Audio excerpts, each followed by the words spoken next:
Hi everyone. आज हम topics copy देखने का अपना सीरीज़ स्टार्ट कर रहे हैं, है ना। तो इस सीरीज़ में हम स्टार्ट करते हैं आदित्य श्रीवास्तव सर, जो 2023 यूपीएससी सीएससी 2023 में रैंक 1 होल्ड किया इन्होंने। करेक्ट। सो हम इनके कॉपीज़ को देखते हैं, है ना। उससे पहले हम इनके मार्कशीट को एक बार देख लेते हैं और उसको एक बार एनालाइज करने की कोशिश करते हैं कि आखिर इन्होंने कौन कौन से सब्जेक्ट्स को टारगेट किया, कौन कौन से जनरल स्टडीज़ के पेपर्स को टारगेट किया इन्होंने। करेक्ट। तो आप यहाँ पर देख रहे होंगे ध्यान से, एसए के अंदर लगभग 117 मार्क्स थे इनके। और ध्यान देने वाली बात जो इन्होंने काफ़ी एक्सेप्शनली अच्छा किया वो था पेपर 2, पेपर 4। ये दोनों के अंदर इनका मार्क्स देखिए जनरल स्टडीज़ में, है ना। अराउंड अराउंड 295 के आसपास, 75 के आसपास ये मार्क्स लेकर के आते हैं सिर्फ इन्हीं दो पेपर को लेकर के। और उसके बाद इन्होंने अपना ऑप्शनल में भी काफ़ी अच्छा कमांड किया हुआ है ना, जिसके अंदर हम देख रहे हैं कि अराउंड 308 मार्क्स सिर्फ और सिर्फ ये ऑप्शनल से लेकर के आ रहे हैं, है ना। तो हम यहाँ देखते हैं जनरल स्टडीज़ पेपर 2 और जनरल स्टडीज़ पेपर 4 कितना ज़्यादा मार्क्स का डिफरेंस है ना। जहाँ पर नॉर्मली लोगों को 80 मार्क्स इसके अंदर आते हैं, है ना, वहाँ पर सर ने 132 मार्क्स लेकर के आए, है ना। और यहाँ पर भी अराउंड 110 तक आसपास मार्क्स जहाँ पर होते हैं लोगों के, वहाँ पर 143। आप समझ रहे हैं, लगभग इन्होंने यहाँ पर 50 मार्क्स ज़्यादा लेकर के आया है एवरेज मार्क्स से, और यहाँ पर लगभग 30 मार्क्स ज़्यादा लेकर के आया है। तो सर को देखिए 80 मार्क्स तो सीधा का सीधा इन्होंने किससे जोड़ दिया है, अपना एक्स्ट्रा 80 मार्क्स, है ना। एवरेज से एक्स्ट्रा 80 मार्क्स सिर्फ और सिर्फ दो पेपर्स को लेकर के, that is general studies paper 2 और जनरल स्टडीज़ पेपर 4। और ऑप्शनल में तो इन्होंने काफ़ी अच्छा किया ही हुआ है ना। अभी हम देखते हैं कि आखिर इनके जनरल स्टडीज़ पेपर 2 में, है ना, आखिर ये किस तरह के आंसर राइटिंग, जो आंसर राइटिंग अप्रोच है इनका, आखिर वो कैसा रहा है जिससे उनको इतना एक्सेप्शनली अच्छा मार्क्स मिला है जनरल स्टडीज़ पेपर 2 में। आने वाले सीरीज़ में, इसी सीरीज़ में हम आने वाली वीडियो में देखेंगे इनके जनरल स्टडीज़ पेपर 4 के कुछ आंसर्स को, और हम ये देखने की कोशिश करेंगे कि आखिर इन्होंने अपने आंसर्स के अंदर ऐसी किस तरीके का अप्रोच फॉलो किया है जिससे ये इतना अच्छा मार्क्स ग्रैस्प कर पाए हैं अपने एग्जामिनेशन में। ठीक है, तो हम देखते हैं इनके जनरल स्टडीज़ के पेपर 2 के आंसर्स को। करेक्ट। ये जो आंसर है इन्होंने फोरम में ज्वाइन किया था, है ना, आंसर राइटिंग अपना। और यहाँ पर देखिए लगभग 14 अगस्त 2020, मतलब एक साल पहले ही ये अपना मेंस की प्रिपरेशन करना स्टार्ट कर दिए थे। जब इनको एक्चुअल में मेंस लिखना था उससे एक साल पहले की कॉपी है ना। तो आप इस चीज़ का ध्यान दीजिएगा कि हो सकता है कि आने वाले टाइम पे, यानी जब इन्होंने एक्चुअल मेंस लिखा होगा तो उस टाइम पे इनका जो नॉलेज है और ज़्यादा इंक्रीज़ कर गया होगा और उनकी प्रैक्टिस भी काफ़ी ज़्यादा हो चुकी होगी उस टाइम। ठीक है, तो स्टार्ट करते हैं। और हम यहाँ पर क्या देखेंगे, इनके अप्रोच को, है ना। आखिर इन्होंने आंसर्स को लिखा कैसा है ना, इन्होंने अपने आंसर्स का स्ट्रक्चर कैसा बनाया है। ठीक है, इन्होंने अपने आंसर्स के अंदर ऐसी क्या एक्स्ट्रा चीज़ें लेकर के आए हैं जिससे इनको एक्सेप्शनली हाई मार्क्स मिला है। ठीक है, तो क्वेश्चन नंबर 1 को देखते हैं, जिसमें इन्होंने बात हो रही है फंडामेंटल राइट्स के ऊपर। Fundamental right chapter of the constitution is the north star of the universe of the constitutionalism. यानी नॉर्थ स्टार मतलब गाइडिंग स्टार है ना, गाइडिंग स्टार है। तो बता रहे हैं कि फंडामेंटल राइट किस तरीके से ऐसा गाइडिंग स्टार की तरह काम करता है कॉन्स्टिट्यूशनलिज्म के प्रिंसिपल को लेकर के, है ना। तो क्वेश्चन है फंडामेंटल राइट के ऊपर और कॉन्स्टिट्यूशनलिज्म को लेकर के। तो सर ने देखिए यहाँ पर इंट्रोडक्शन कितना अच्छे से स्टार्ट किया है इन्होंने बेसिक फंडामेंटल राइट को ही बता दिया है कि कहाँ पर ये हमारे कॉन्स्टिट्यूशन में किस पार्ट में दिया हुआ है। ठीक है, तो बहुत ही बेसिक है ना। तो हम इस तरीके से कुछ अपना इंट्रोडक्शन प्रिपेयर कर सकते हैं। करेक्ट। यहाँ पर देखिए fundamental rights as a north star of the constitutionalism. जिस तरीके से क्वेश्चन का डिमांड है, इसको देखिए कि आखिर जो हमारा फंडामेंटल राइट है वो किस तरीके से नॉर्थ स्टार है हमारे कॉन्स्टिट्यूशनलिज्म का। करेक्ट। तो इन्होंने उस वाले पार्ट को यहाँ पर एक्सप्लेन किया है ना। बताया है कि हेल्प करता है, प्रमोट करता है आइडिया को, पॉलिटिकल डेमोक्रेसी को प्रमोट करते हैं, इक्वालिटी एंड लिबर्टी जैसे आइडियाज़ को। ध्यान देने वाली बात है यहाँ पर आर्टिकल्स का यूज़ होना। मैं इनके आंसर्स को देख रहा हूँ, है ना, तो हमें ये पता चल रहा है कि यार काफ़ी आर्टिकल्स का इन्होंने यूज़ किया है।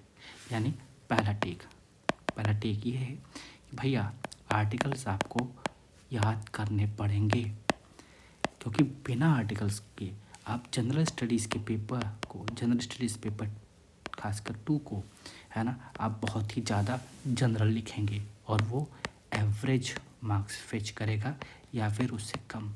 अगर आपको एवरेज के मार्क्स को बढ़ाना है, एवरेज वाले रेंज से ऊपर उठना है, तो जनरल स्टडीज़ पेपर 2 के अंदर आपको आर्टिकल्स का यूज़ करना स्टार्ट करना पड़ेगा, है ना।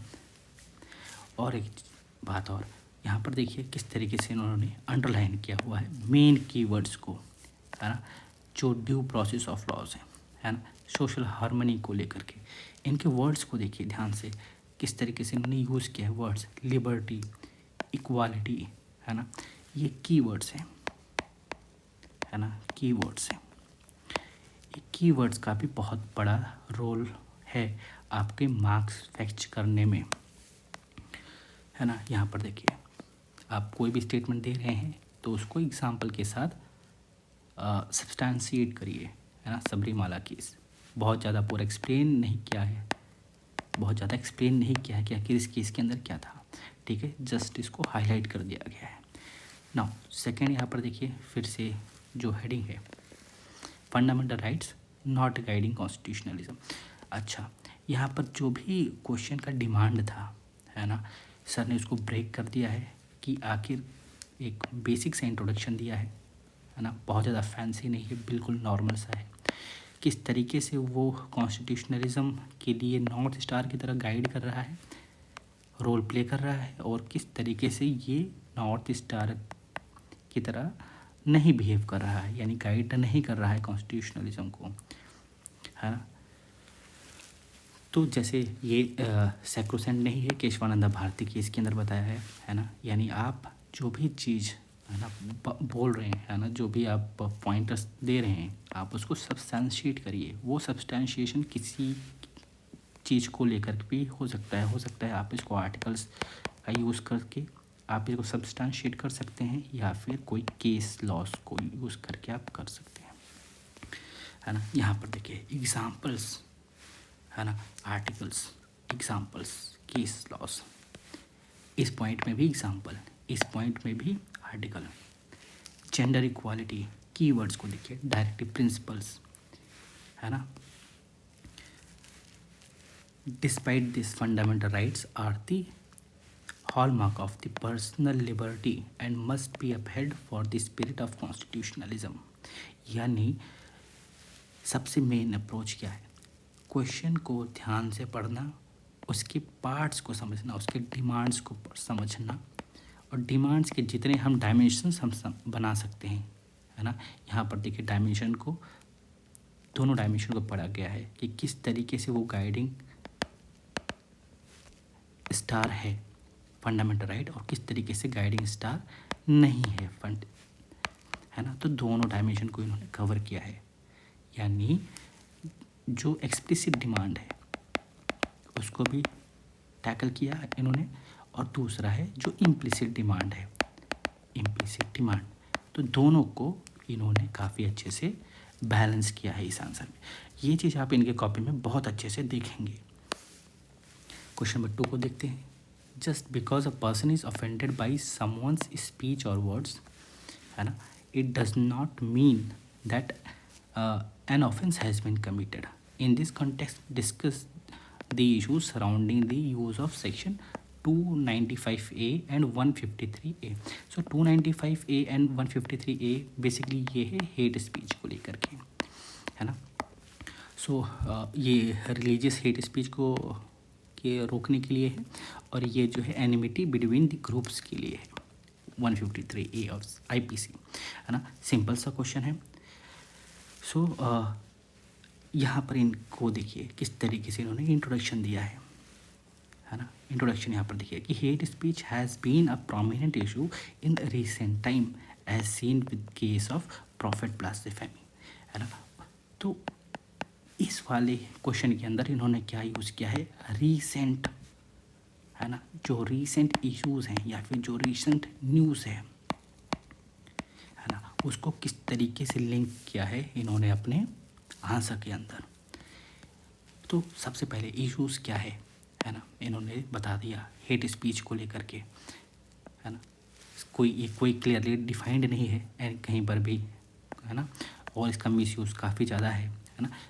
आर्टिकल्स का फिर से यूज़ होना, है ना।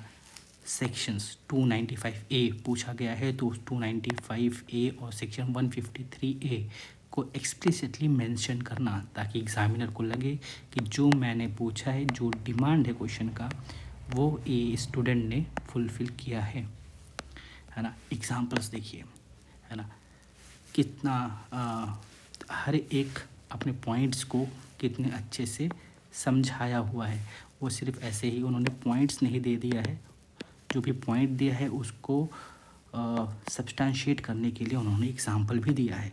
जैसे यहाँ पर ये बात कर रहे हैं मीडिया की, यानी प्रेस फ्रीडम की, है ना, प्रेस के बारे में कुछ बात कर रहे हैं। तो यहाँ पर प्रेस के बारे में बात करने के लिए, को सब्सटेंशिएट करने के लिए इन्होंने क्या किया, रैंक को भी मेंशन किया है कि वर्ल्ड प्रेस फ्रीडम इंडेक्स में, है ना। हालांकि ये जो वर्ल्ड प्रेस फ्रीडम इंडेक्स है, इसको आप लोग पढ़ते हैं, किसमें पढ़ते हैं, प्रीलिम्स की प्रिपरेशन के लिए। तो प्रीलिम्स के नॉलेज को किस तरीके से इन्होंने अपने मेंस में यूज़ किया है, ये यहाँ पर काफ़ी देखने वाली बात है। अगर हम इनकी कॉपी को और आगे जाकर देखते हैं, तो आप ये देखिए, है ना, किस तरीके से कीवर्ड्स का यूज़ हुआ है ना। इन्होंने इश्यूज़ को क्योंकि हाईलाइट किया है ऊपर, तो उसके बाद एक वे अहेड भी दिया हुआ है इन्होंने, है ना। किस तरीके से आर्टिकुलेटेड है ना, लॉ कमीशन, है ना, comprehensive definition of hate speech in section 295A and 153A, recommendations, है ना। आपके वे फॉरवर्ड, यानी आपके आइडियाज़ की वैल्यूज़ उतनी ज़्यादा नहीं है। आपको अगर वे फॉरवर्ड लिखना है तो उसमें किसी को कोट करना होगा। हो सकता है वो आप किसी कमीशन का यूज़ कर रहे हैं, या फिर किसी कमिटीज़ का, है ना, या फिर किसी स्कॉलर का, है ना। तो लॉ कमीशन को कोट किया है इन्होंने, है ना। Balance between the fundamental right, only reasonable restriction to be put. Now this will help uphold the, है ना, वर्ल्ड टायर्स, है ना। It I may not agree with you but will defend till death your right to see it, correct. तो इन्होंने court based, है ना, court based इन्होंने क्या किया है, कॉन्क्लूज़न किया है ना। आप ये कोट्स को कहीं पर कॉपी में नोट कर सकते हैं, ताकि आप अपने मेंस की एग्जामिनेशन में इसका यूज़ कर पाएँ, है ना। तो देख रहे कितना ज़्यादा स्ट्रक्चर्ड वे में है ना, कितना ज़्यादा स्ट्रक्चर्ड है, वेल रिटन आंसर है, किस तरीके से चीज़ों को हाईलाइट किया गया है, किस तरीके से क्वेश्चन के डिमांड पे, जो क्वेश्चन का डिमांड है उस पर स्टिक किया हुआ है इन्होंने, है ना। नेक्स्ट क्वेश्चन को देखिए, है ना। ऐसे ही इनके सारे क्वेश्चंस को आप जो है एनालाइज कर सकते हैं, ठीक है। क्वेश्चन है इंडिया और श्रीलंका के बारे में, है ना, कि इनके जो पॉलिटिकल सिस्टम है उसको आप कंपेरेटिव एनालिसिस दीजिए, है ना। और अभी जो क्राइसिस है, इकोनॉमिक क्राइसिस श्रीलंका के अंदर, है ना, वो किस तरीके से उसके पॉलिटिकल स्ट्रक्चर के ऊपर बेस्ड है ना। ऐसा क्वेश्चन पूछा गया है। तो देखिए, क्योंकि क्वेश्चन इंटरनेशनल रिलेशंस से है थोड़ा सा, है ना, तो इन्होंने क्या किया है कि श्रीलंका का जो अभी करंट कंडीशन है, है ना, करंट कंडीशन है, यानी क्राइसिस का समय, है ना, उसको इन्होंने काफ़ी अच्छे से बताया है, जैसे लास्ट वाले क्वेश्चन में भी। तो ये किस चीज़ का यूज़ किया है इन्होंने, करंट इवेंट्स, है ना, जो भी हो रहे हैं उससे रिलेट करते हुए इन्होंने अपना इंट्रोडक्शन लिखा है, ठीक है।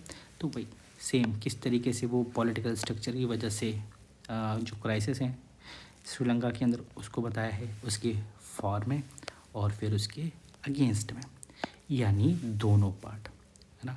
हाउ फार पूछा था इस, है ना, हाउ फार, है ना। यहाँ पर देखिए, तो क्वेश्चन के कीवर्ड को बहुत ध्यान से समझना है ना। तो इसीलिए इन्होंने फॉर और अगेंस्ट दोनों में अपने पॉइंट्स रखे हैं।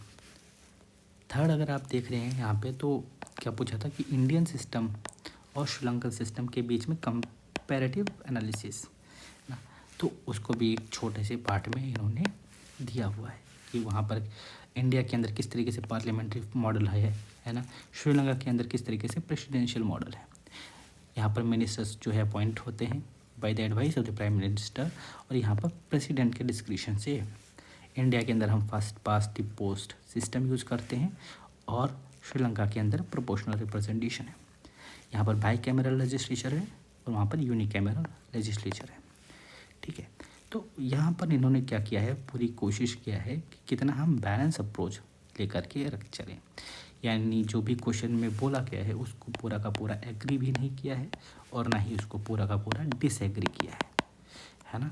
सो ये चीज़ ध्यान में देने वाली बात है कि आंसर लिखते समय इस चीज़ का ध्यान हमें ये देना है कि अगर पूछ रहा है हाउ फार डू यू, है ना, आप how far do you agree, तो आपको किस हद तक बताना है, यानी किस हद तक वो चीज़ सही है और कितने हद के बाद वो चीज़ गलत है, यानी वो चीज़ काम नहीं कर रही है ना। तो आपको दोनों पॉइंट इसके अंदर मेंशन करना होगा।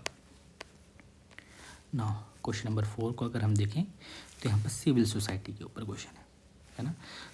तो पूछा गया है the change nature of civil society due to its professionalisation has helped in deepening of democracy but at the cost of participation and accountability discuss, है ना। यानी सिविल सोसाइटी का जो प्रोफेशनलाइजेशन है उसने तो डेमोक्रेसी को डीपेंड किया है, बट पार्टिसिपेशन और अकाउंटेबिलिटी कहीं ना कहीं हैम्पर हो रही है, करेक्ट। तो हमें इस चीज़ को बताना है। इस क्वेश्चन को सॉल्व कर रहे हैं, है ना, और इसके अंदर हम ये देख रहे हैं कि इन्होंने स्कॉलर को कोट किया है ना। Amartya Sen has called the relation between state and civil society to be that of cooperative conflict, है ना। कितना अच्छा है कोऑपरेटिव कॉन्फ्लिक्ट, करेक्ट, पूरा कीवर्ड है। तो आप भी ये चीज़ का यूज़ कर सकते हैं जब आप अपने आंसर लिख रहे हो जनरल स्टडीज़ पेपर 2 में सिविल सोसाइटी के ऊपर, है ना। अमृत सेन को आप कोट कर सकते हैं। तो सिविल सोसाइटी किस तरीके से प्रमोट कर रहा है डेमोक्रेसी को, है ना। प्रोफेशनलिज्म क्योंकि आया है सिविल सोसाइटी में, तो वो किस तरीके से डेमोक्रेसी को अपहेल्ड कर रहा है या फिर प्रमोट कर रहा है, तो उसकी इन्होंने कुछ पॉइंट्स दे दिए। हालांकि इन्होंने सिर्फ और सिर्फ पॉइंट ही नहीं दिया है, ध्यान दीजिए, जो इन्होंने पॉइंट दिया है उसको सब्सटेंशिएट करने के लिए एग्जाम्पल भी दिया है। यानी जो सिविल सोसाइटीज़ हैं, देखो यहाँ पर कैसे ऑर्गेनाइज सिविल सोसाइटी और better mobilisation of people on issues, है ना, किस तरीके से वो बेटर मोबिलाइजेशन कर रहे हैं लोगों का। एग्जाम्पल है नर्मदा बचाओ आंदोलन, ठीक है, जस्ट उसको मेंशन किया है ना कि एक्सप्लेन किया है। अगर हम एक्सप्लेन करने में पड़ेंगे तो ये हमारा वर्ड लिमिट क्रॉस हो जाएगा, तो वर्ड लिमिट को भी मेंटेन करना है, इसलिए हम इसको एक्सप्लेन नहीं कर रहे हैं। Professionalism promoting data driven policy support, है ना, जैसे, है ना, सिर्फ यही पॉइंट लिख करके यही हाफ अगर आप लिख दे रहे हैं तो कहीं ना कहीं आपका आंसर अधूरा हो जा रहा है, जो हम अक्सर करते हैं एवरेज मार्क्स जिसको आ रहा है मेंस के अंदर। तो हमें यहाँ ध्यान क्या देना है कि हमें पॉइंट्स तो लिखने हैं बट उसके साथ साथ उसको सब्सटेंशिएट भी करना है। जैसे ASER 2018 का जो रिपोर्ट है ना, निपुण भारत मिशन, मतलब बताया इन्होंने कि किस तरीके से ये लीड किया निपुण भारत मिशन को लेकर, ठीक है। बहुत ज़्यादा एक्सप्लेन नहीं किया गया है, क्यों नहीं किया गया है, वही क्योंकि वर्ड लिमिट क्रॉस हो जाएगा। Protecting rights against discrimination by multi nations as seen in Vedanta versus Posco case, correct. Better implementation of scheme using modern technologies as seen with MG NREGA social audit in Rajasthan. ठीक है, पूरे के पूरे जो भी इन्होंने पॉइंट्स दिए हैं उसको एग्जाम्पल के साथ हर जगह पर लिखा है, यहाँ पर भी एग्जाम्पल है। और ऐसे जो भी कैलाश सत्यार्थी है ना, कीवर्ड्स को इरेडिकेशन ऑफ सोशल क्राइम्स है ना, सोशल एग्ज़ाम जो मीन्स है, मीन्स लिखते टाइम ये कीवर्ड्स दिमाग के अंदर आना चाहिए, इसी के ही मार्क्स होते हैं है ना। किस तरीके से प्रोफेशनलिज्म प्रमोट कर रहा है, data driven policy support, data driven policy support, ये जो कीवर्ड है, ये कीवर्ड आपको एग्ज़ाम में काफ़ी ज़्यादा हेल्प करेगा। Professionalism hampering the participation and accountability, question के 2 पार्ट थे, याद है। एक पार्ट जो बोल रहा था कि किस तरीके से ये डेमोक्रेसी को डीपेन कर रहा है, मजबूत कर रहा है, बट वहीं पर सेकंड पार्ट था कि पार्टिसिपेशन और अकाउंटेबिलिटी भी तो कम हो रही है इस प्रोफेशनलिज्म के चक्कर में। तो ये पार्ट को भी इन्होंने काफ़ी अच्छे से एक्सप्लेन किया हुआ है यहाँ पर, है ना। जैसे वॉलंटियरिज्म है ना, प्रोफेशनलिज्म हैम्परिंग पार्टिसिपेशन है ना, IB रिपोर्ट किया है ना, अकाउंटेबिलिटी नहीं है, लैक ऑफ ट्रांसपेरेंसी है ना, CBI told only 10% file annual returns है ना। तो किस तरीके से डेटा को यूज़ किया है इन्होंने, है ना। डेटा जो है मेजरली लोगों का कहना है कि डेटा सिर्फ और सिर्फ जनरल स्टडीज़ पेपर 3 में चल रहा है, इन्होंने बता दिया नहीं भैया, जनरल स्टडीज़ पेपर 2 में ही नहीं, जनरल स्टडीज़ पेपर 3 में ही नहीं, सिर्फ 2 में भी आप इसको यूज़ कर सकते हो। ठीक है, इसीलिए नहीं इनका 134 मार्क्स आ रहा है। Difficulty in bringing down administrative expenditure to 20% due to the professionalisation, है ना। किस तरीके से ये लिख रहे हैं, है ना। जैसे मध्यम मार्ग है ना, कीवर्ड यूज़ किया मध्यम मार्ग फॉर सर्वोदय, करेक्ट। तो हमने इसमें क्या देखा कि भैया आपको क्या यूज़ करना है, कीवर्ड, एग्जाम्पल्स का यूज़ करिए, जो भी आप पॉइंट लिख रहे हैं उसको सब्सटेंशिएट करने के लिए एग्जाम्पल्स दीजिए। थर्ड क्या है, डेटा का यूज़ करना, जहाँ पर भी पॉसिबल हो डेटा आपको डालना है। फोर्थ जो सबसे ज़्यादा इम्पॉर्टेंट है वो है आपके क्वेश्चन के डिमांड को समझना। क्वेश्चन के डिमांड को आप बिल्कुल कंप्लीट पूरा करना है। क्वेश्चन को ब्रेक करिए पार्ट्स में, पार्ट 1 और पार्ट जितने भी पार्ट बने उन सारे पार्ट्स को आप एक्सप्लेन करिए, उन पार्ट्स को टैकल करिए, तब जा कर के एक कंप्लीट आंसर बन रहा है। ऐसे ही हम और भी आंसर्स को देख सकते हैं इनके। NGT के ऊपर क्वेश्चन है ना, made immense contribution to protect environment, various structural and functional issues have limited its effectiveness, comment करना है ना। NGTs के अंदर जो भी स्ट्रक्चरल और फंक्शनल इशूज़ हैं उनको आपको हाईलाइट करना है। तो क्या देखिए यहाँ के अंदर क्या बताया है इन्होंने कि नेशनल ग्रीन ट्रिब्यूनल्स है ना, कब फॉर्म हुआ, कैसे फॉर्म हुआ, NGT एक्ट से, करेक्ट।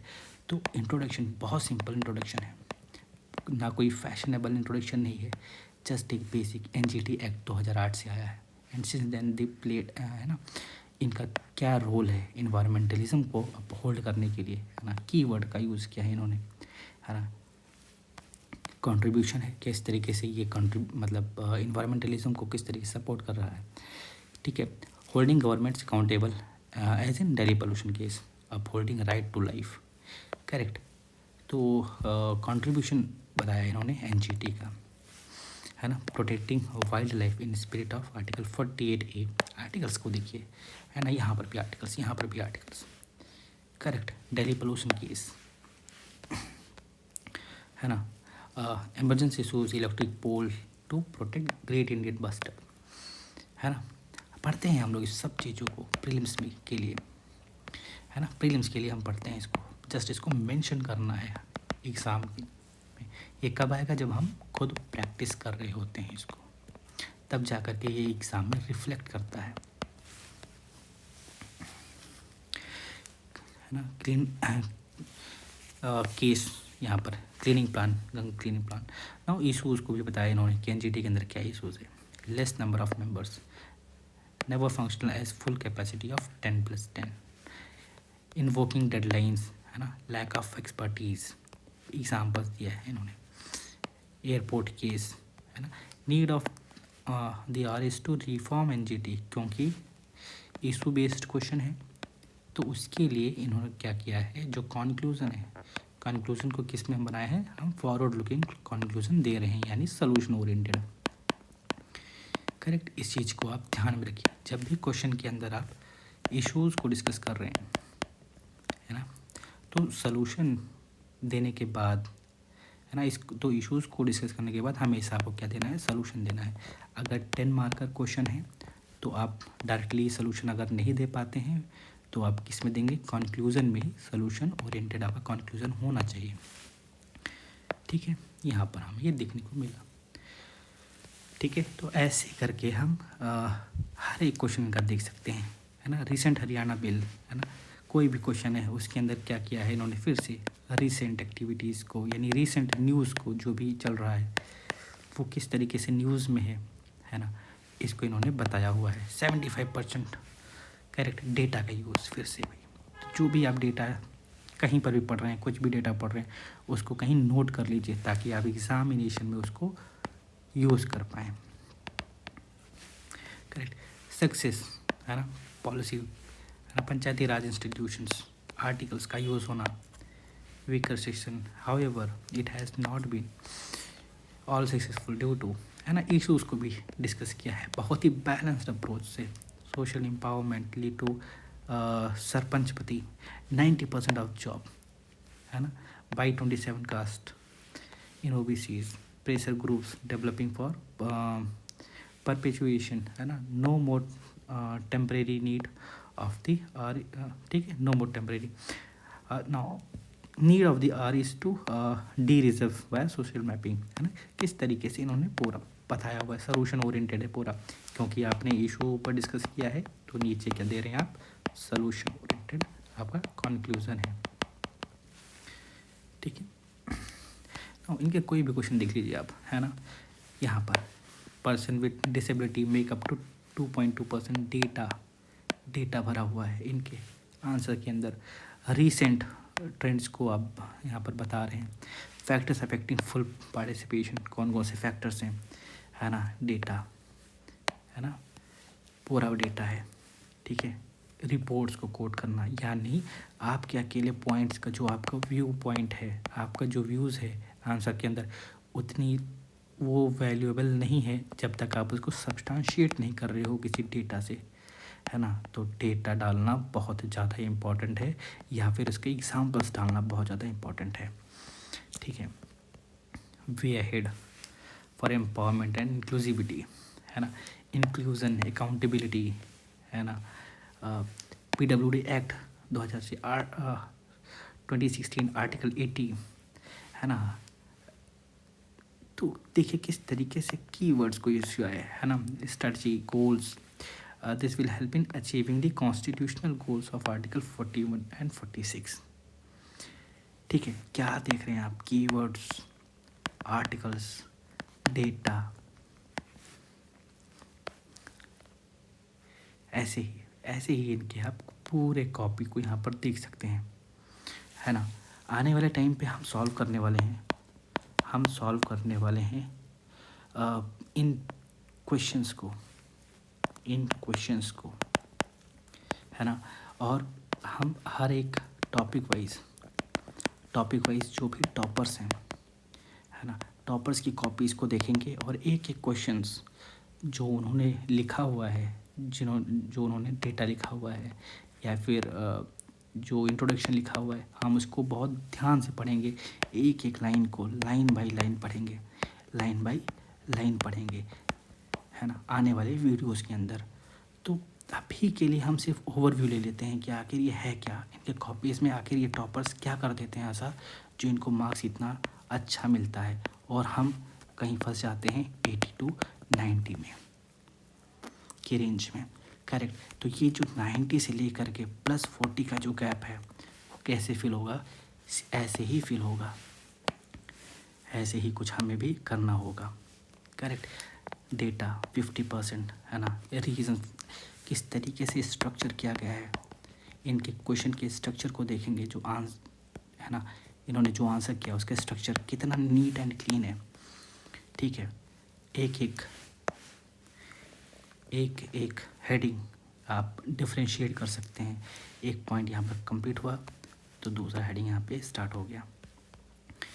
पॉइंट वाइज है, पैराग्राफ वाइज नहीं है।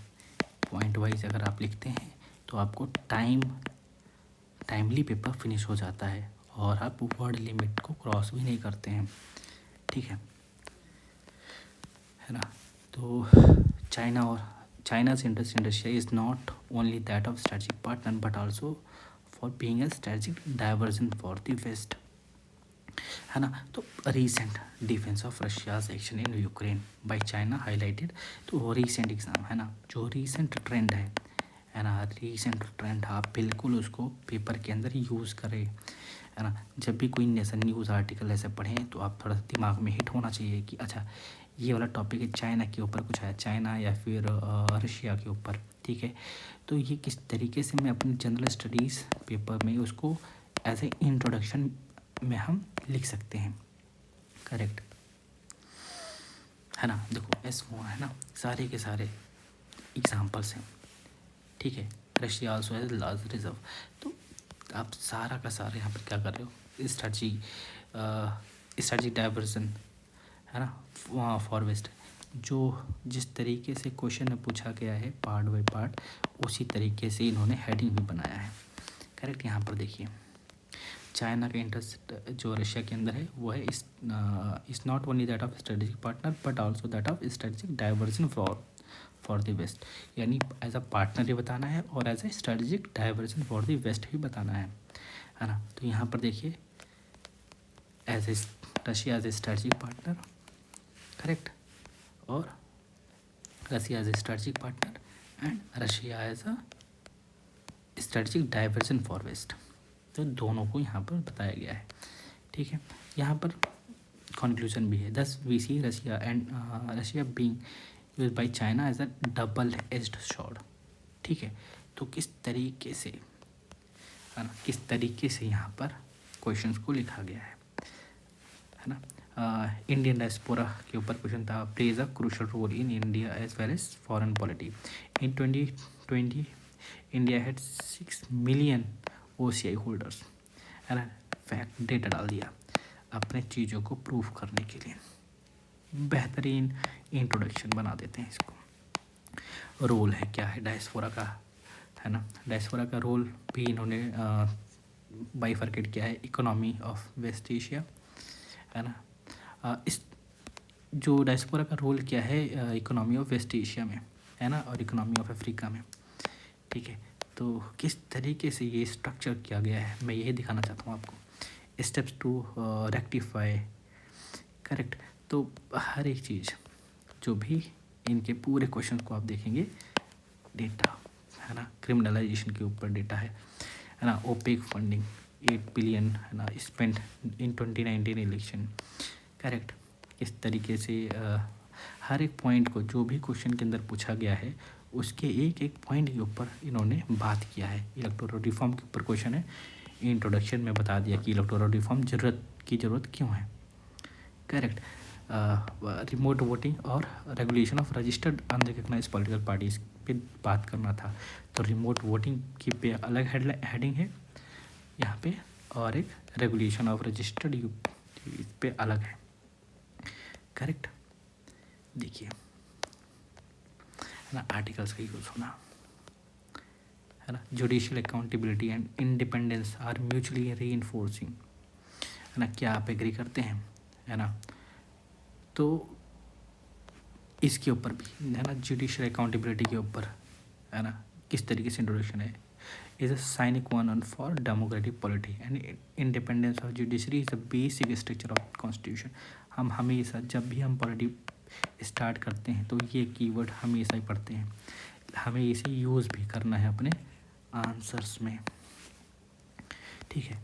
तो IAS ये जो 10 क्वेश्चन हमने देखे है ना, ऐसे पूरे क्वेश्चन को आप उठा लीजिए, कोई भी आंसर देख लीजिए इनका, है ना। तो इनको इसीलिए है ना, इसीलिए बहुत सिंपल सा, हमें कोई बहुत ज़्यादा फैशनेबल बहुत ज़्यादा टफ इंट्रोडक्शन की ज़रूरत नहीं है। टफ इंट्रोडक्शन पे मत भागिए, बहुत सिंपल से ही आंसर्स लिखिए, जो भी सिंपल नॉलेज है आपके पास, करेक्ट है ना। तो उसी से ही आप इंट्रोडक्शन आप क्रिएट करिए। प्रेसिडेंट और गवर्नर के ऊपर क्वेश्चन है कि ऑर्डिनेंस मेकिंग पावर, तो हम पढ़ते हैं 1, 2, 3 आर्टिकल 123 एंड 213 है ना, कि ये ऑर्डिनेंस पावर देता है। कितना सिंपल सा है इंट्रोडक्शन, करेक्ट कि भैया आर्टिकल। तो इंट्रोडक्शन हमने क्या सिखाएं कि तरीके से कि यार देखो इंट्रोडक्शन ये उन्होंने जो यूज़ किया है वो एक था कोड बेस्ड, एक है डेटा बेस्ड, एक था रीसेंट कुछ इवेंट हो रहा है, और तीसरा है आर्टिकल्स बेस्ड, यानी कॉन्स्टिट्यूशन को में क्या दिया गया है। तो सिर्फ और सिर्फ इन्हीं को ही यूज़ किया है, या फिर क्वेश्चन को ही आप डायरेक्टली यूज़ कर सकते हो एज ए इंट्रोडक्शन। क्वेश्चन को बहुत ध्यान से पढ़ना है, क्वेश्चन पूछना क्या चाह रहा है, करेक्ट, इन सारी चीज़ों को हमें टैकल करना है। देखिए है ना कि किस तरीके से जो पार्लियामेंट्री कमिटीज़ के अंदर है ना, पार्लियामेंट्री कमिटीज़ के अंदर जो बिल्स हैं उसको कितना रिफ़र किया जा रहा है, ये यहाँ पर इन्होंने शो किया है with the help of graph, correct. या फिर ऑर्डिनेंस पर ही रही है, सॉरी है ना। 70 ऐसे एक ग्राफ आप पार्लियामेंट्री कमिटीज़ के ऊपर भी बना सकते हैं कि किस तरीके से वो 17th है ना, 17th लोकसभा के अंदर कितनी है, 17% अराउंड रिफ़र करी जा रही हैं, करेक्ट। उससे पहले कितना 71% थी, 71% से 17% तक का ड्रॉप हमें देखने को मिल रहा है पार्लियामेंट्री कमेटीज़ में। ये ग्राफ किस चीज़ को दिखा रहा है, ऑर्डिनेंस पर ईयर कितना 1950s में 7.1 है ना, 2000 के अंदर 7.9 ऑर्डिनेंसेस पर ईयर बनते थे, लेकिन आज के टाइम पे 2019-20 के टाइम पे 16 ऑर्डिनेंसेस क्रिएट हुए, ठीक है। तो जो डेटा है ना उसका बहुत बेहतरीन तरीके से यूज़ किया गया है, ठीक है। ये जो टॉपर की जो बुकलेट है ना, वो आप डायरेक्ट इंस्टीट्यूट के वेबसाइट से भी डाउनलोड कर सकते हैं, है ना। दूसरा हम जो है इसको अपने टेलीग्राम ग्रुप पे भी इसको अपलोड कर देंगे, आप उसको ज्वाइन कर लीजिए, आप वहाँ से भी पढ़ सकते हैं। ऐसे हम आने वाले टाइम पे टॉपर्स के जो कॉपीज़ है, टॉपर्स की कॉपीज़ उसके सॉल्यूशंस को हम पढ़ेंगे और 1 to 1 लाइन बाय लाइन उनके आंसर्स को पढ़ाई करेंगे। जैसे आज तो हमने सिर्फ ओवरव्यू ले लिया, ठीक है, लेकिन आने वाले टाइम पे हम ऐसा करने वाले हैं। तो अगर आप ऐसा चाहते हैं कि आपसे ये मिस ना हो तो आप चैनल को सब्सक्राइब कर सकते हैं। और आने वाले टाइम पे हम दूसरे इंस्टीट्यूट्स के जो मेंस के जो क्वेश्चंस हैं हम उसको भी सॉल्व करेंगे यहीं पर लाइव, और पास्ट ईयर क्वेश्चंस को भी पूरा डायरेक्टली इसी फ्रेमवर्क पे, है ना। जिस तरीके का टॉपर्स का फ्रेमवर्क है हम उसी को यूज़ करते हुए अपना प्रैक्टिस करेंगे, है ना। बाकी प्रीलिम्स के लिए सीरीज़ चल ही रहा है जिसके अंदर हम MCQs को सॉल्व कर रहे हैं डेली, है ना, 40 to 50 क्वेश्चंस सब्जेक्ट वाइज।